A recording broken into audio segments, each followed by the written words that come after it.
ടുനെറ്റ് news കാലാവസ്ഥാ വാർത്തയിലേക്ക് സ്വാഗതം. കേരള തീരത്ത് ഇന്നലെയോടെ പടിഞ്ഞാറൻ കാറ്റ് ദുർബലമായെങ്കിലും ഒറ്റപ്പെട്ട പ്രദേശങ്ങളിൽ ഇടവേളകളോടെ മഴ ലഭിക്കുമെന്ന് സ്വകാര്യ കാലാവസ്ഥാ നിരീക്ഷണ വിഭാഗമായ മെറ്റ്ബീറ്റ് വെതർ.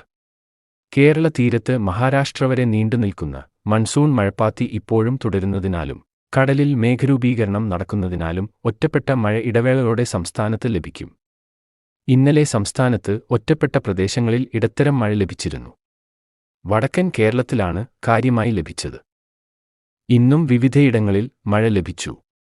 അതേസമയം കാലവർഷക്കാറ്റ് കേരള തീരത്ത് ദുർബലമായതിനാൽ വൈകുന്നേരങ്ങളിൽ കിഴക്കൻ മേഖലകളിലെ ഒറ്റപ്പെട്ട സ്ഥലങ്ങളിൽ ഇടിമിന്നലോടുകൂടിയ മഴയ്ക്ക് സാധ്യതയുണ്ട്.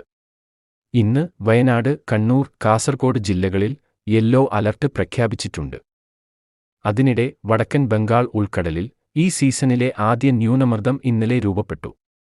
വടക്കുപടിഞ്ഞാറൻ ബംഗാൾ ഉൾക്കടലിൽ ഒഡീഷ തീരത്താണ് ന്യൂനമർദ്ദം രൂപപ്പെട്ടത്. ഇതിന്റെ സ്വാധീനത്തിൽ ഉത്തരേന്ത്യൻ സംസ്ഥാനങ്ങളിൽ കാലവർഷം സജീവമാകും. കൂടാതെ കേരള തീരത്തുനിന്ന് ജെറ്റ് സ്ട്രീം വടക്കൻ മേഖലകളിലേക്ക് നീങ്ങിയതും ഉത്തരേന്ത്യയിൽ കനത്ത മഴയ്ക്ക് കാരണമാകും. അതേസമയം ഇന്നലെയോടെ ഇന്ത്യയുടെ ഭൂരിഭാഗം പ്രദേശത്തും കാലവർഷം വ്യാപിച്ചതായി കേന്ദ്ര കാലാവസ്ഥാ നിരീക്ഷണ വിഭാഗം അറിയിച്ചു. കാലാവസ്ഥാ വാർത്തകൾ കൃത്യമായി ലഭിക്കാൻ ചാനൽ സബ്സ്ക്രൈബ് ചെയ്യുക. നന്ദി.